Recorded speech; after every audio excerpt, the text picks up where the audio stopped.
Good morning, everybody. Hello. We were doing a couple of things here before uh, before sending this live, so that's why you're gonna see the countdown going to zero and also starting like 10 seconds later after that. So, thank you everybody for connecting to this first round of a coffee series. You can do it, and the reason why I just wanted to name it "You Can Do It" is because, well, first of all, I believe in you, and I hope you believe in yourself as well. And what I mean by that is that even though we're going through so much, you know, pain and suffering and all these things going on, all this chaos going on right now with the coronavirus, people losing their jobs and people health being impacted in such dramatic ways. I am hoping that that um, it's there's always an opportunity, there's always a better day tomorrow, and we're learning, we are improving our capacities, we are doing whatever it's needed to do best, right? So I'm hoping that you sort of find a way in this series to find some specific skills that help you to navigate the crisis and do well and whatnot. Matt, brother, you're in and out with your camera, man. and I'm you're chasing. muted now. All right, cool. I'm chasing Well, the sun. everybody, today we're going to be talking about you, Matt. You look so funny. Half of your face is all right in the bright sun, and the other half is in darkness. Is that Let is me that a let me figure message that you're this out. sending here or something? I don't know. Let me figure this out. Give me 1 second. All right. Well, everybody, thank you so much for being connected today. Please let us know where you're connecting from. I would love to know in what area of the world you are today. And also, for other folks as well, I think it's going to be great for them to know where you're connecting. So it's great to know that you're here. And we're going to be talking today about building your personal and professional brand. So this is going to be just like having coffee. You never have a very specific agenda when you have coffee. Sometimes you do, but generally you don't do, or you don't have that agenda. So this is going to be a very informal conversation, and I am hoping that you ask a lot of questions to Matt and I, so that we can try to, come together with you and address some of those questions, if you will. And while Matt, gets his camera rolling in there and his sound rolling, I just want to say a couple of things to begin with about building your personal and professional brand. And once again, we will be having a very informal conversation. Um, the first thing that I want to say is that building your personal and professional brand takes courage, takes energy, takes it's not just time, it's not just passion, it's not just commitment, but you got to be very courageous to build your personal and professional brand. And let me tell you why I say this.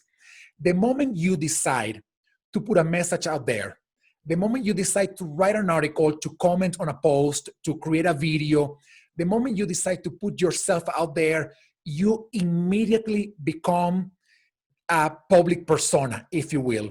And when you become a public persona, what that entails is that people may praise the things that you're sharing. People may love the things that you're doing and the things that you're sharing. But at the same time, maybe some people will criticize what you're doing. They can do it in a positive way, meaning they can provide feedback to help you improve whatever you're doing, or they maybe come across as a very negative. Their comments, their feedback may come across as very negative, and that may happen. So the first thing that I want to tell you is that putting yourself out there, which is the underlying principle of building your personal and professional brand, means that as soon as you put yourself out there, you are becoming the target of positive and negative comments. And this is really, really, really important, because you're going to have to learn how to manage that. Uh, if you create a video, for example, and you say something, and that something is your opinion, hopefully based on facts and the truth, and you express an idea about something, the moment you do that, then some people may agree, or some people may disagree with you. And you're going to have somewhat of an open heart, an open mind, your senses all aware of the feedback that is coming through in whatever people are telling you. But at the same time, you're also going to have to grow a little bit of a thicker skin so that you are able to not let some of the feedback that you may be getting come to you as a, as a personal attack, if you will. So, I think it's really important that you do this, sort of from the beginning. The first step is for you to know that just by going out there, you are being very courageous. We're here right now on this LinkedIn Live. If you can tell, I think you can tell, English is my second language. So for me, when I started putting my personal and professional brand out there almost 6 years ago, it was not just putting a message out there that was potentially becoming the target of positive or negative comments. But at the same time, I was putting my own personality, my own self, my accent, my everything out there. And I had to be prepared for that. And, at the very beginning, we got a lot of great comments and, but as you grow your network and as you grow your brand, then you always will get some people that disagree with what you're saying. And some people say it in a very positive way. And I've had, my colleagues, friends sort of coming across as very positive, saying, like, Enrique, I think you're doing awesome, but I disagree with you in this and that other thing. And we may have a very positive conversation about it. And some people may be very negative about the feedback that they are providing. So the ultimate thing that I'm saying is here at the very beginning of the building of your personal brand is you're going to have to be okay with the fact that people will be commenting, that people will be providing feedback, or that some of the people will be coming across as very negative and criticizing what you're doing, what you're saying, your personal brand.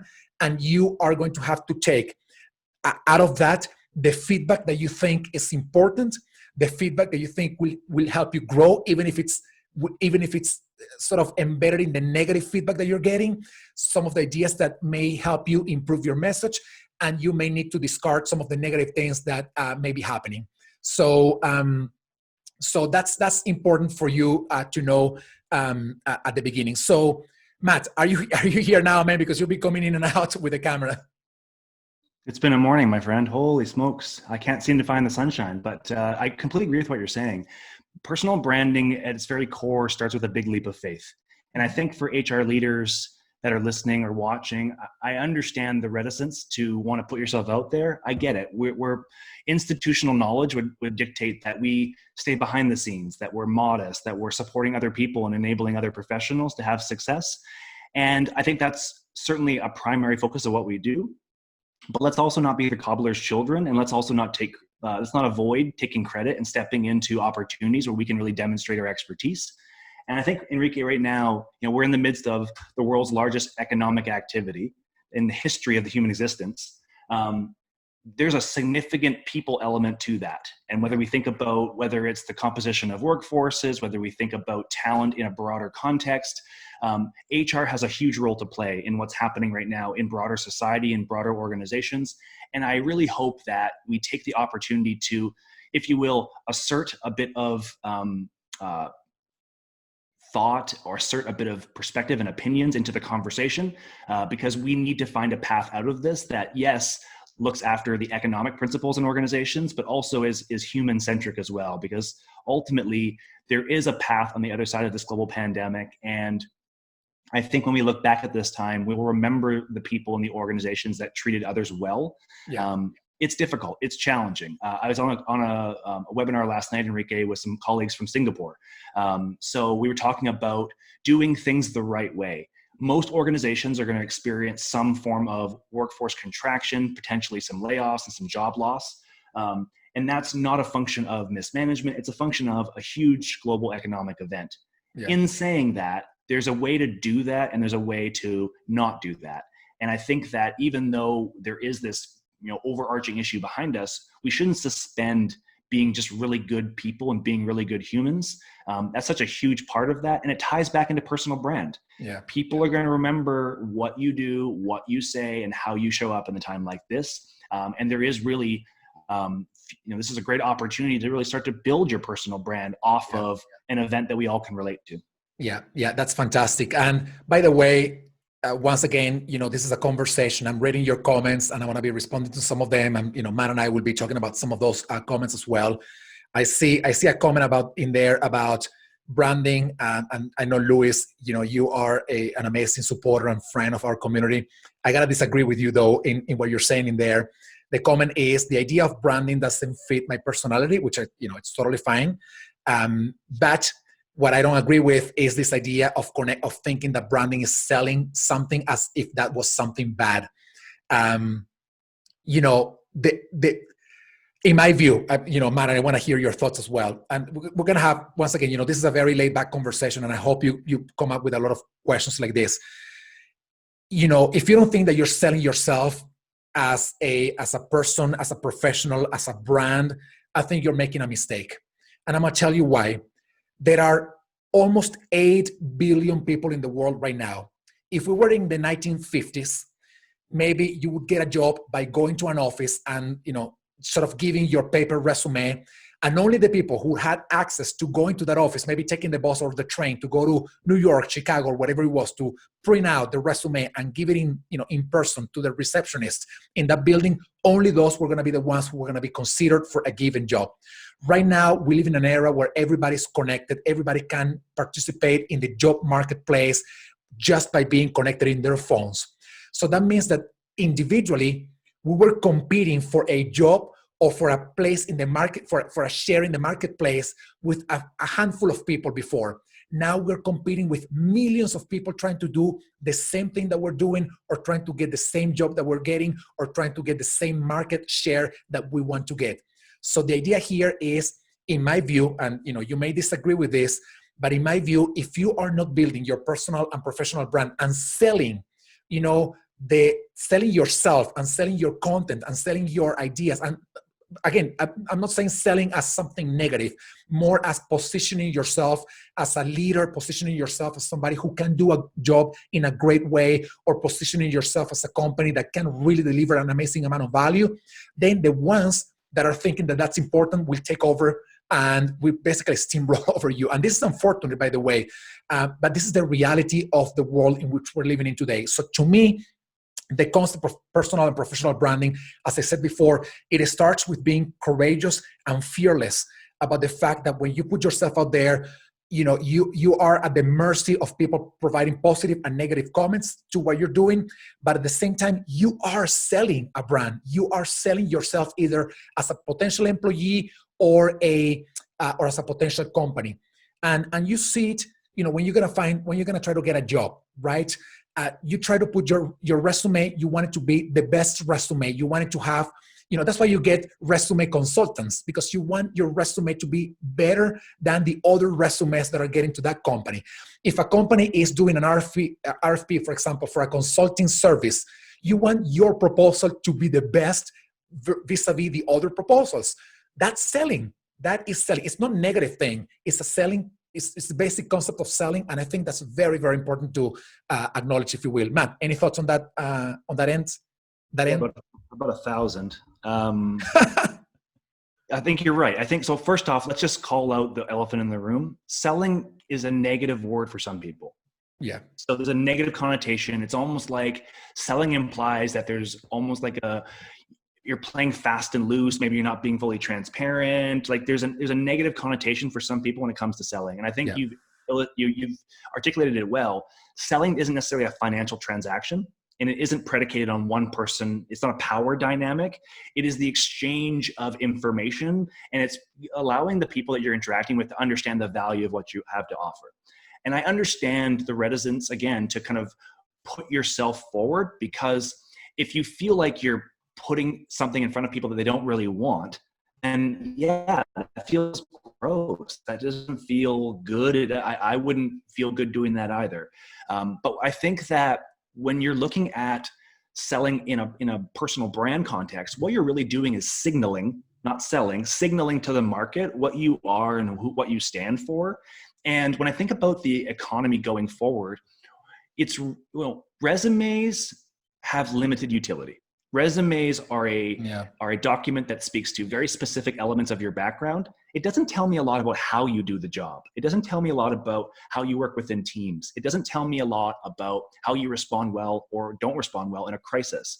And in particular with HR roles, a lot of the value that we bring to the table is intangible and doesn't show up on a paper-based resume. Yeah. So I think that the opportunity to put out your thoughts really allows people to understand the richness that you bring to the company and to the opportunity. And you can do that in a way that doesn't have to feel like you're shilling something. And you can do that in a way that doesn't feel like you're trying to pump up your ego. It would surprise some to know, Enrique, I'm actually an introvert. Like I, in particular, What? a lot of the time, I know, right? Like I like being here at the cabin. I like my space. I love interacting with people, but it doesn't come naturally to me to be out there and talking about myself. That's not something I'm comfortable in doing. I'm comfortable in helping other people have success. What I have learned though, is that enough people have asked me enough of the same question that I realize that people are looking to me for some perspective. And I don't believe that people take it and then go apply it, but they're using it in broader concert with other things that they're thinking about. And they're using it to round out some of their perspectives. Yeah. And I put out content for people, and I try and do so in a way that I think is best in service to them. So I respond to questions that I get. I get a lot of, I'm sure as you do, Enrique, a lot of inbox messages on LinkedIn. I try and respond to as many of them as possible. And if I get a certain theme, 5 or 6 or 10 of the same question, I go, okay, if there's something there, people are asking this question, I should probably answer this question for them because they're asking. Yeah. But if I kept putting out content and it was in service to myself and saying, Matt is great, Matt's amazing, Matt does all these things, and nobody's engaging with it, that's probably not a big surprise either. So I think it's about understanding that selling doesn't have that negative connotation. And it's about finding the right type of message and voice, if you will, that you can position yourself or, as I mentioned before, really just signal to the market who you are and what you're all about. And I think in a knowledge-based economy and in a role like human resources where it's so intangible, that's just such an important element to consider. And if you're not doing that, that's fine. But as you pointed out, many other people will be doing that, and they'll have a significant advantage. Yeah, that's fantastic, Matt. And I want to connect one of the things that you just said with a lot of the comments that we're getting here. And I think we have to backtrack. Let's go, let's just start going farther back from where we started. And that is trying to get to the place of defining the basics of selling and personal brand. Based on some of the comments that I'm seeing in the chat, it seems as if selling was coming across as being, as not being genuine or as lacking authenticity or as pushing yourself and talking about how great you are. That is not necessarily the concept of selling, at least not in the context of building your personal and professional brand. If you are, right now, Matt and I are talking about a topic that is very relevant for the work that we do. Is very important for HR. We haven't talked about all the things that we have done in life. We haven't talked about our resume. We haven't said we are fantastic and we're great and we're better than anybody else. We're not doing that. We're just here having a conversation. And we're not. But the worst thing that we could do is to think that we are and to say it. And some people out there do that, by the way. That's not selling. That is not building a personal and professional brand. Building a personal and professional brand is being genuine. And people, everybody connected on this chat, you've seen me in many of the things that I do. I always come, my shirt, my hat, in a very informal way. And it's being genuine. It's being authentic. It is delivering value. It is putting yourself out there. Now, if you are amazing and you have great stuff to share, great content to share, great ideas, but you are sitting in your office all day with the door closed and you don't talk to anybody, you never do a LinkedIn Live, you never put a video out there, you never write anything. I mean, that's fantastic if you want to do that, but nobody will know the value that you can bring to everybody else.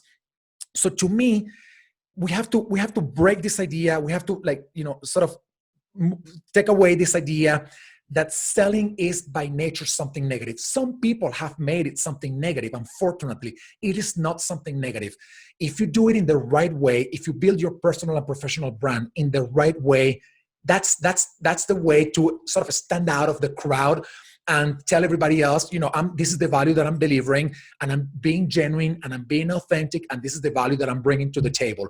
And then they will see, whether they, how much they value that brand or that content or whatever you're building. So that to me is paramount to understand here, that selling is not lack of authenticity, is not being not being genuine. It is not just showing off how awesome you are and how much better you are than others. That is not building your personal and professional brand. It is delivering value from a place of authenticity, from a place of genuineness, and doing it in the way that makes sense for you, and that makes sense for you to also stand out of the crowd. Any thoughts on that, Matt? As I sit here in my rotating restaurant trying to find the sunshine, yeah, I've got a couple of things.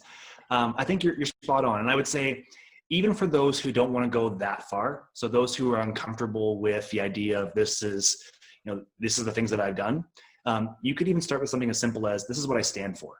Mm-hmm. So these are my values. These are the things that are important to me, and just signaling that. Using the opportunity to signal that to the market. So I'll give you an example, Enrique. I have built essentially my life's purpose, my business, the way I govern decisions and things that I choose to do based on 3 words. I synthesize, I curate, and I tell stories. Those for me are 3 things that I went through an exercise to figure out what are the things that bring me joy, what are 3 things that I do really well, and what are 3 things that people really value about my contributions to broader business, society, to community.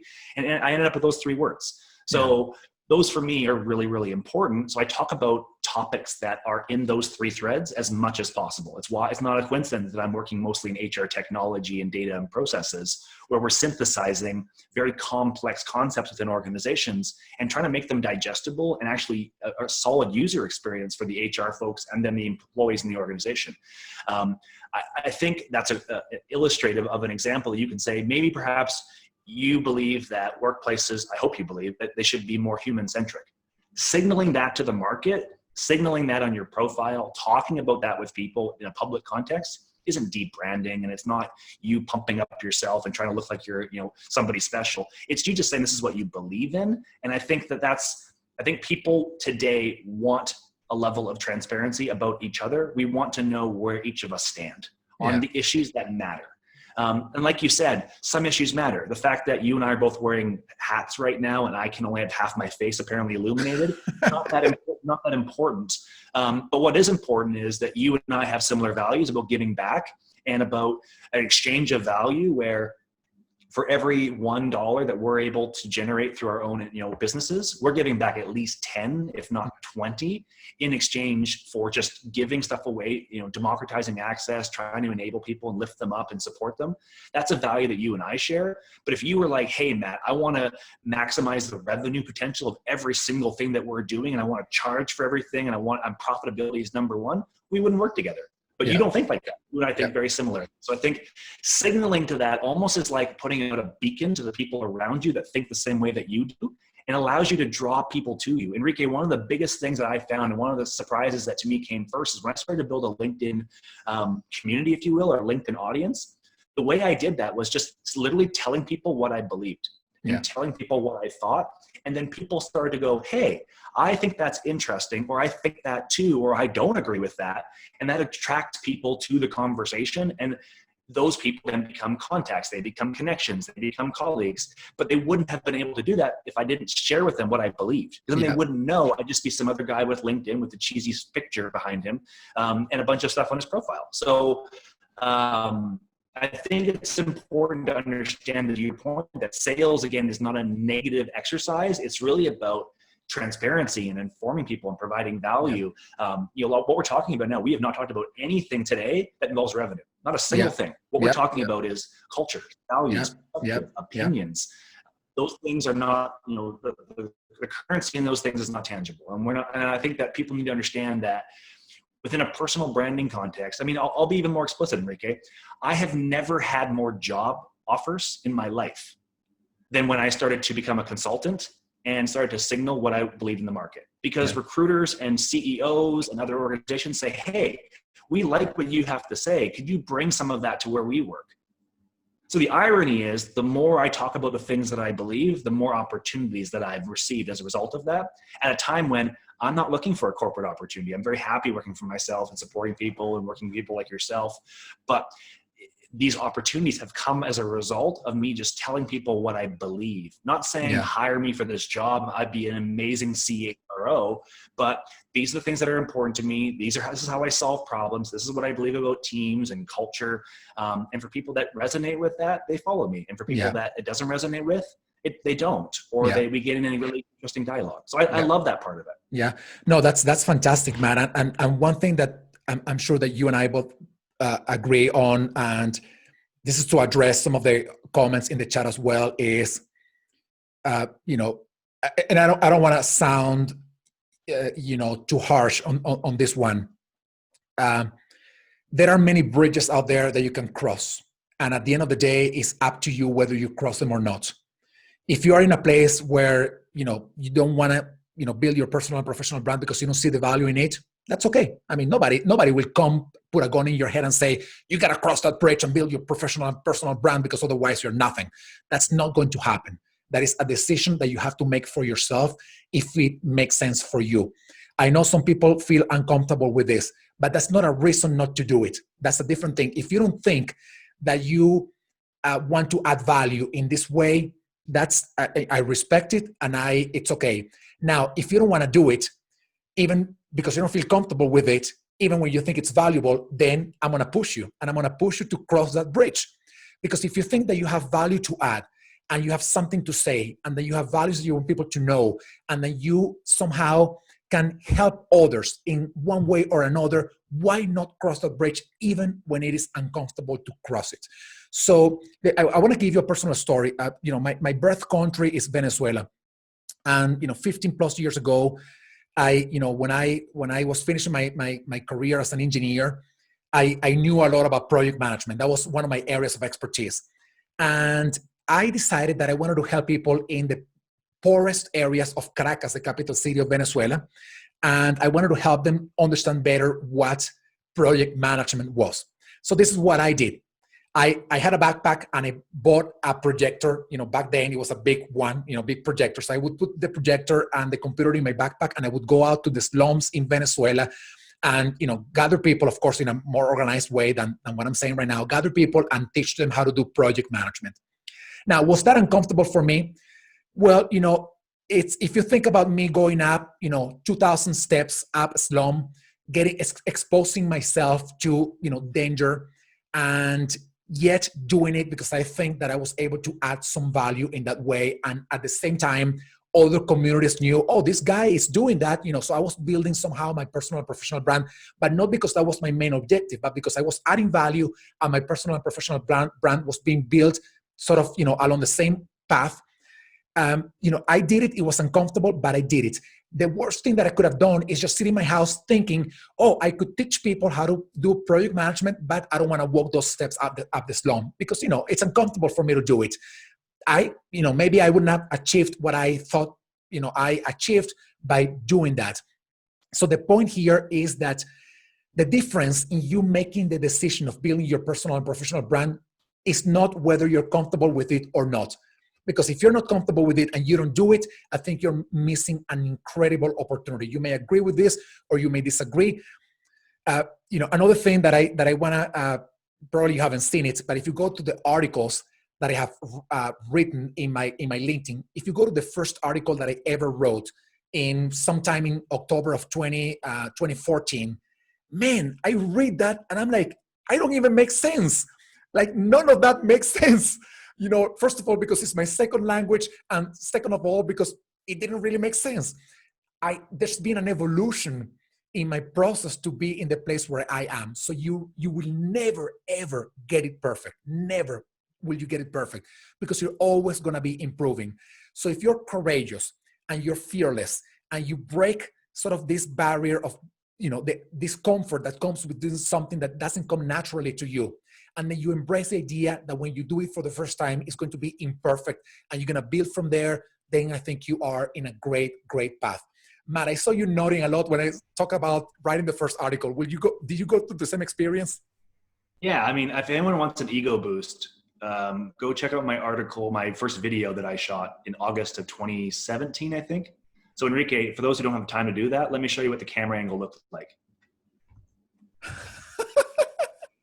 I didn't know how to be on camera. I've done interviews before, but I never had to stage my own camera, and clearly I haven't figured out lighting yet 2 years later. Like it takes time, and everyone feels goofy. I felt super awkward the first, I don't know, even now I still kind of feel awkward, but the first few videos, if I ever get too high on myself and I get too confident, I just go back to that video and go, it all started somewhere. And I think it's important that people see that progression, because they're seeing you and I now. We've been able to build, we're very fortunate and blessed to have created communities around us and to be able to interact with people on a daily basis. And I feel very fortunate in that sense. And I think I want to remind people that it wasn't too long ago that I had 330 followers on LinkedIn. They were the only people that I had on my profile, people that I knew directly. I viewed LinkedIn specifically as a platform to get jobs and host my resume on it. And I wasn't looking at it as a social media platform at all. I had no interest in building my personal brand. And then flash forward 2 years later, and we've been able to completely, I think in your case, I would agree with mine, it's completely transform our lives on the strength of the things that we've been able to learn and the opportunities we've been able to receive just by putting ourselves out there a little bit. But for anyone who thinks that this is, that you and I started this and we were like super confident and knew we'd do well and just nailed it from the first time onward, that is not a reality. No. I have never met a single person who has ever done that. And one more story, Enrique. I actually heard this from Oprah, if you can believe it. And I have had the similar experience. So I can validate that it's actually true.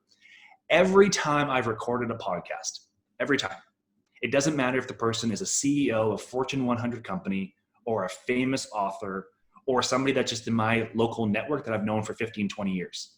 Everyone asks the exact same question after you're done. How was that? How did I do? Yeah. Every single person. And these people have had significant success and are constantly in front of the camera and have had media coaching and training and teams and PR firms. And they ask, how did I do? Because deep down, we want to be in service to other people. And we want to show up as best versions of ourselves. Yeah. That feeling never goes away. And actually, I think it never really should go away, because the moment you're trying to find that tension between how you show up, I think as long as the tension comes from a place of, I really want to show up well so I can be helpful to other people, then people appreciate that. And they look past the goofy AV faux pas that you make, or perhaps the fact that you and I talk way too fast.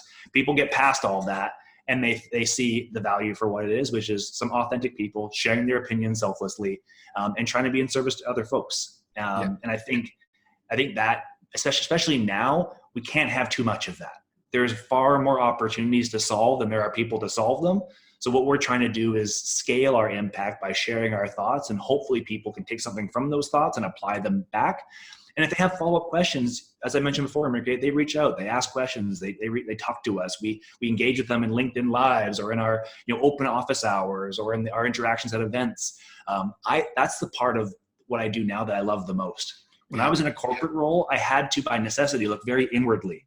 Yeah, it's almost like there wasn't a reality outside the four walls of that company, because you're so focused on trying to manage inter-office politics and trying to manage all the complexities of your job.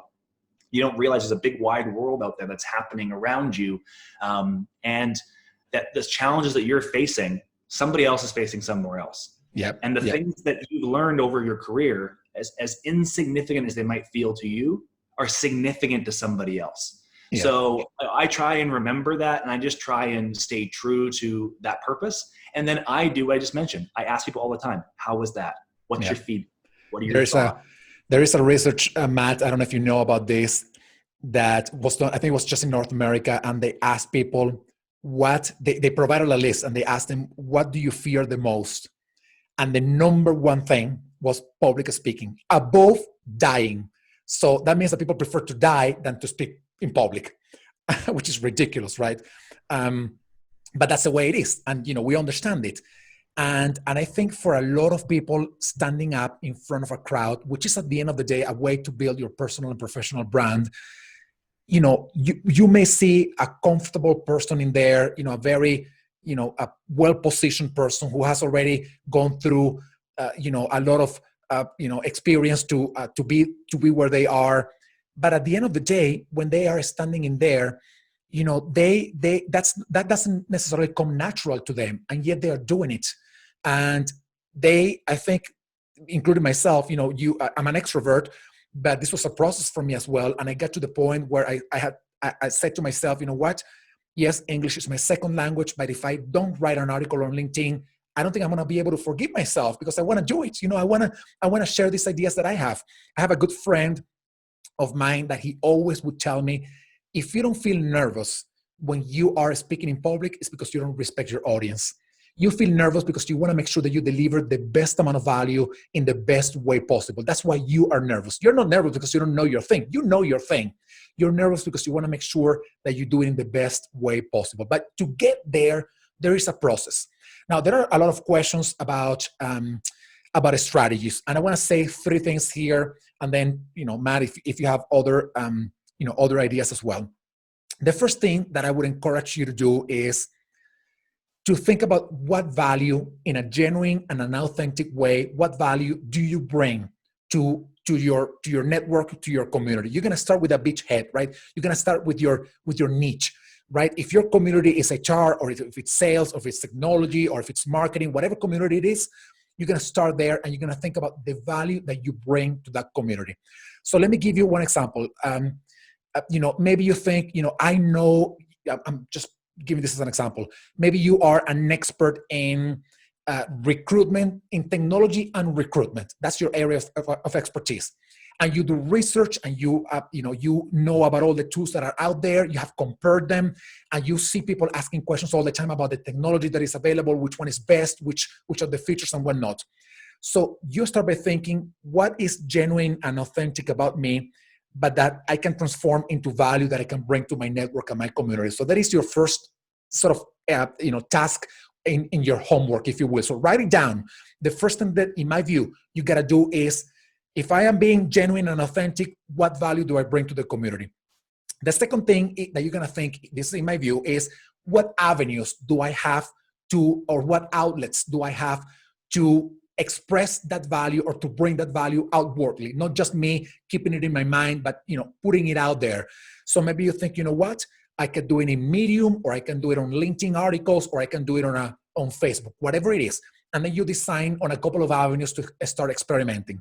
And then the last thing is you start doing it. You start doing it. You don't dwell in the design process. You put something out there, however imperfect it may be. If you create a video and you are like this close to the camera or this close to the microphone, it doesn't really matter. Just put something out there, because this is what you're going to be doing as you go through that process. You're going to get so much information from the feedback that you are getting, that the next one will be much better than the previous one. And the one after that will be better than the previous one. So if you can improve only 1% every day as you put content out there, the compounding effect of that 1% every day will be dramatic, at the end of 1 year, or at the end of the year number 2. But if you don't do anything, then you won't have the compound effect, you won't have the feedback, and you won't have added the value that your community maybe is craving for. So that's my process. Number 1, think about the value that you can bring to the community, and think about how, in a genuine and an authentic way, you can put it out there. Number 2, think about the avenues in which you want to put that value out there. And number 3, start doing it. Start doing it. Matt, what do you think about that? Totally agree. I'll touch on each one of those points, Enrique, because they're so well put. I think the first one is, for those folks that may struggle with identifying what things they're good at. Some of us may struggle with, hey, I don't know what I'm good at. I'm not sure what my value is, Enrique. I don't know where to start. So where do I go? You go to your network. You go to people around you that you trust and respect and that care about you and your development. And you ask them, hey, this is something that's really important to me. I'm thinking about, establishing my personal brand. When you think about me as a leader, what are some words that come to mind? And be prepared for some pretty direct feedback, or for some words or some terms that you may not necessarily think. Like, you may think of yourself as really organized, and they may see you as disorganized, for example. But asking people around you is going to give you a whole bunch of data points. And if you ask 10 people and 8 of them say that you are really, really organized, well, then that's something that you probably have a brand for. Because, oh, by the way, Enrique, I think we should mention this. If you build a brand or you don't, you still have a brand. You just don't get to control it. Yeah. People are developing it all the time for you. If you don't put information in there as part of the conversation, it's happening without you knowing it. It's kind of the same thing in an HR context, like employee engagement. Just because you don't survey the employees doesn't mean they're not unhappy. You just don't know. So you have to be able to solicit feedback to get that validation.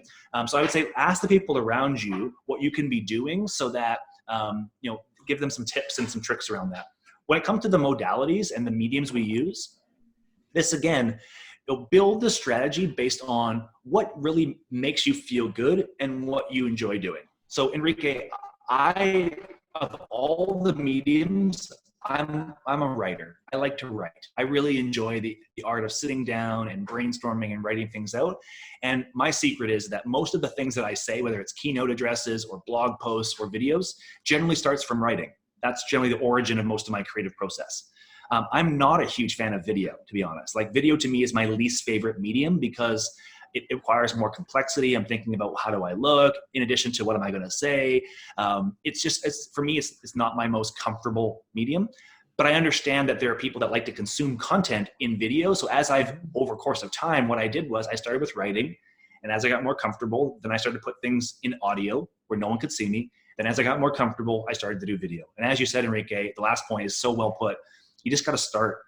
If you don't start, you'll be suspended in this area of coulda, woulda, shoulda. I don't know how things are going to be. You will not have progression of the quality and the value of your content if you don't start. Yeah. Wherever you start from, that's when the journey really begins. So if you decide to wait 5 years from now, your journey will start 5 years from now. If you start it today, you're going to have learned so much between now and 5 years from now that it's going to just be so useful and so helpful as you develop this brand and this messaging. So I think you're bang on. It's about understanding who's around you. How do you get that feedback to supplement your own thoughts? What paths you choose? Just base it on what you're passionate about, what you're most comfortable with, and then just start it. And know that, here's a hack for you. Some of the most impactful and some of the most viral LinkedIn posts I've ever seen start like this. Hey everyone, this is my first video. Yeah.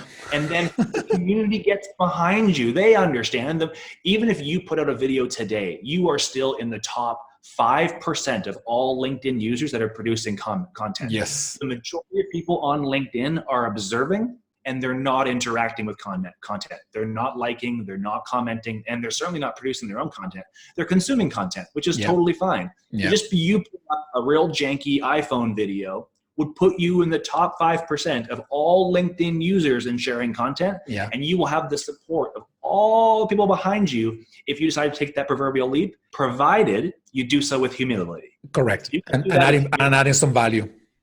And add some value. Yeah. That's fantastic, Matt. And I want to say that I'm hoping that all of you connected on this LinkedIn Live right now, that you become part of that 5% that is delivering value. Now, let me tell you something based on some of the comments that we're seeing in there, and we have about 15 more minutes for our conversation. Is this something to compete with others for market share? The answer is yes. Unfortunately, the answer is yes. You don't agree with that, Matt? Not at all. But please, I'd like to hear your explanation. Absolutely, that's fantastic. This is this agreement that we build on.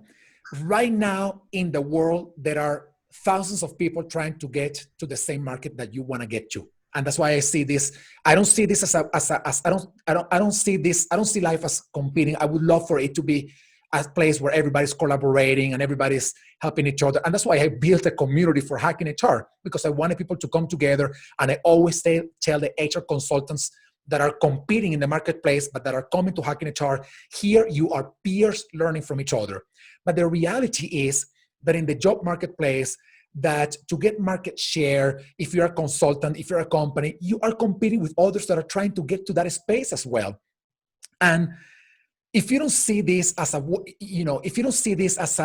space for you to stand out from that crowded sort of market, then unfortunately, your company, your consulting service will lose versus those who see this as an opportunity to stand out by doing the right thing. I'm not saying by doing the wrong thing, by doing the right thing. Let me give you one example of that. Right now, the market became suddenly crowded with online stuff. Now everybody's doing something online, an online conference, an online summit, an online school, an online whatever. So I posted this like about a couple of weeks before. 2 or 3 months ago, if you were doing something online, you may have been competing with attention with those that were doing something in the physical world, in an in-person world, and maybe you were already standing out just by the sheer fact of doing something online. Right now, if you're doing something online, you're not standing out because everybody's doing something online too, right? So we were all leveled to the same place. So we're all doing something online. Now, you are going to have to find what's valuable in what you're doing and the avenues to broadcast that value so that you stand out now from everybody who's doing something online in this very moment. Maybe in 2 months from now, what you pioneered in the online space, maybe everybody will be doing that same thing that you're doing, and you're going to have to find something else to stand out again. So I don't see the world as competition, but there are people competing with you, and you're going to have to find the way to stand out. Matt, why do you disagree with me? Well, I don't actually. I actually agree with you, but I love that you disagree with me, though. No, but I disagreed with the premise. I agree with your explanation. So are we competing for attention? Yes. Yeah. There is more information. There is more content. There are more things pulling for our attention than ever before. And you could sit on LinkedIn all day long and only see a fraction of the content that's created. And if the purpose of your thought leadership or your personal brand is to cascade its impact to as many people as possible, then yes, you are competing for attention. Yeah. Here's where I take issue. The way you win is through collaboration. Yeah. So yes, we're competing for attention, but the people that collaborate with each other are the ones who are going to have success. Yes. I undoubtedly have benefited a lot, Enrique, from our friendship. Yep. I learn a lot from you. You give me great ideas. You push me. You make me go faster in a lot of cases. I've learned a lot from our partnership. If I saw you as competition, then we would never have had the opportunity to learn from each other and to collaborate. Absolutely. So I think that people should be looking for other, especially as you're starting out, looking for other collaborators in your network that may have complementary interests. And if we assume that there's enough opportunity, and I think we're now in an era, especially post-pandemic, where digital transformation and all of the services that are wrapped around that, whether it's online education, online courses, online events, anything technology related, anything data related, post-secondary education, like how many industries right now are being disrupted. As all those things take place, we're just trying to find where we all fit with it. Mm-hmm. And there's more than enough work for all of us. So if you find people in your network that are at similar places that you are, and you collaborate, you actually can strengthen the bonds with each other, and you can support each other as you grow your individual personal brands. That is so important and has helped me so much along this journey, is reaching out to people who are professional marketers and salespeople and media folks and PR folks to help round out. Let's be honest, Enrique, HR people aren't given media training. We aren't given sales training. We aren't given personal brand training. We're given training on how to manage risk and how to manage compliance and how to handle administration at scale. That's the skill sets that we're taught in university. It's the things that are valued in our professional associations. And it's how the majority of organizations still view the profession. Yeah. So if you want to develop the skills that we're talking about right now, just know that if you're uncomfortable, it's probably because you don't have the knowledge and you don't have the network of people around you to support you. So if you're going to have success in that area, look for people that have similar values, that have similar interests. Our success, my success, is predominantly through partnership. Yeah. It is people that I've connected with, people who've reached out to me or I to them and said, hey, I want to help you. Do you want to help me? Let's find a place for us to collaborate. That is really what makes things successful. So I think I agree with you. And I just want to point out for folks, yes, you're competing. And I think, at least for me, what experience has taught me is the way you get there fastest and the way you're most effective and the way you keep grounded and humble is by doing it with other people. Yeah, absolutely. And I totally agree with that. I think, in a world that is crowded, where everybody's trying to stand out, if you are able to break the barriers of of competition and partner and collaborate with people that have similar values and that are trying to bring similar values to the community, I think you're going to do much better than if you do it alone. So we got a very interesting comment here, and it says that that we're only hearing from people that are successful, and I don't know about you, Matt, but I'm still far away from the place that I want to be, and that means that this is the way I see life, as discrete points, in a journey, if you will, where today's success may not be what I want success to look like tomorrow. I want success to look like tomorrow a little bit different than what it looked like today. So if you think being successful is just feeling comfortable with doing a LinkedIn Live, then I'm successful today. But that, based on your standards, right? But to me, because I already, that discrete moment in my life already was far before, it already passed. To me, success becomes more of, how can I enlarge and expand the community that we're building? How can I provide more opportunities for collaboration in the people that are being part of this community? So success to me is not anymore being able to do a LinkedIn Live, because I'm already in that space. I've been doing this for a while. So success is a very relative term, not only across the board among people, but also for anybody individually. It's a very relative term, because once again, you can be successful in one thing today, and then, if you want to continue growing and developing yourself, success will look like a little different tomorrow. So, part of the conversation that Matt and I had today is where we started. Matt shared his experience doing a video, being too close to the camera.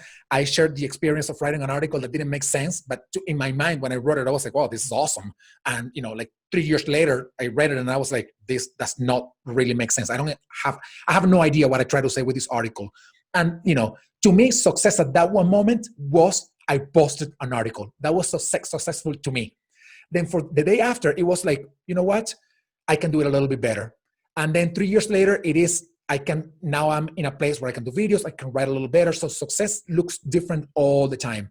So as you build your personal and professional brand, know that this is a long-term journey where it's an evolution as well. And every day you're going to be learning something new, and you're going to be doing something different, and you're going to be doing it better than you did the first day, if you are, of course, getting, the feedback and the ideas that, that you're getting from the community. So any ideas on that end, Matt?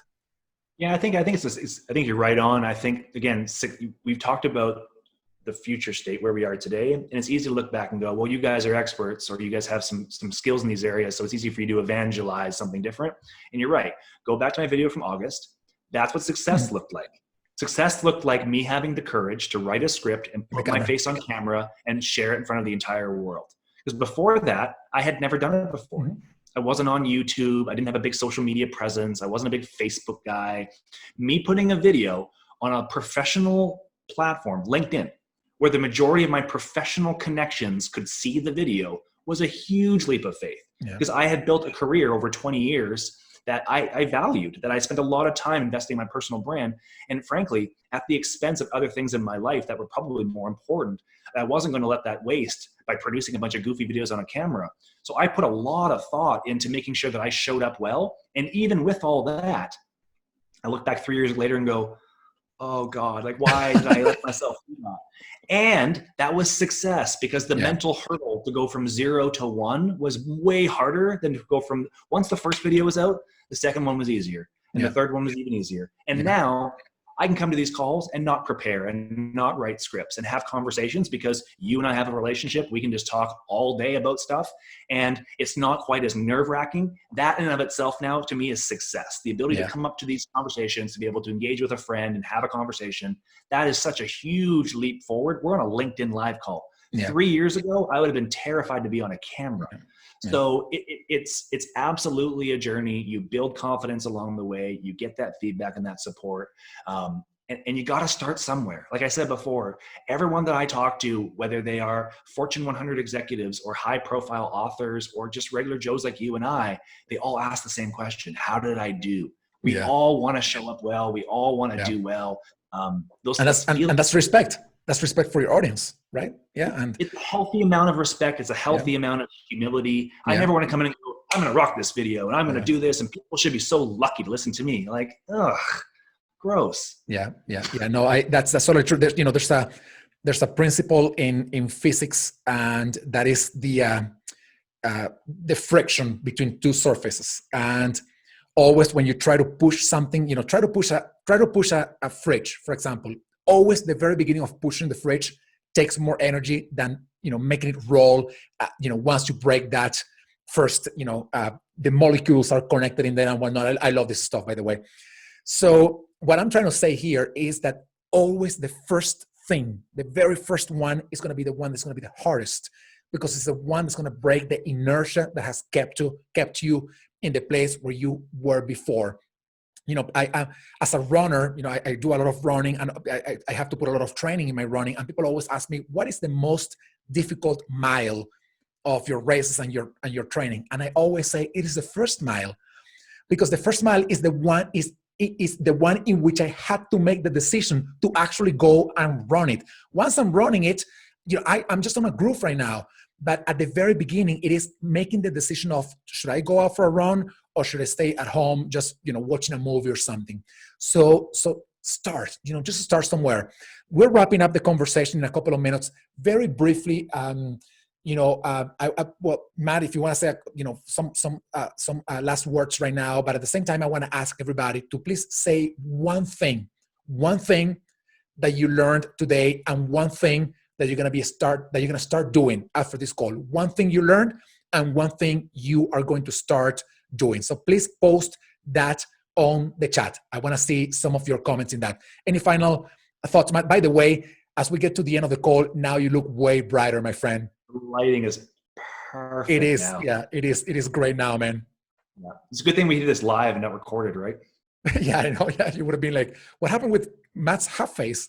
Yeah, what's going on? So here's what I'll say. So first off, just thank you to those folks who joined us. I know your time is really valuable. It's a tough time for all of us right now. We're all juggling multiple priorities. So thank you for spending this hour with us, and I hope you got value from it. If you have any feedback for myself or Enrique, just send us a note. And if, as you're building out that one thing you're going to do, if your one thing is to send me a note and ask me a question about how you build your personal brand, that's success today. Send me that note. I'm happy to respond to it. Absolutely. Fantastic. Thank you, Matt. And please, as we wrap up in the next 1 minute, please let us know again, things that you learned today and how you're going to be putting that out there.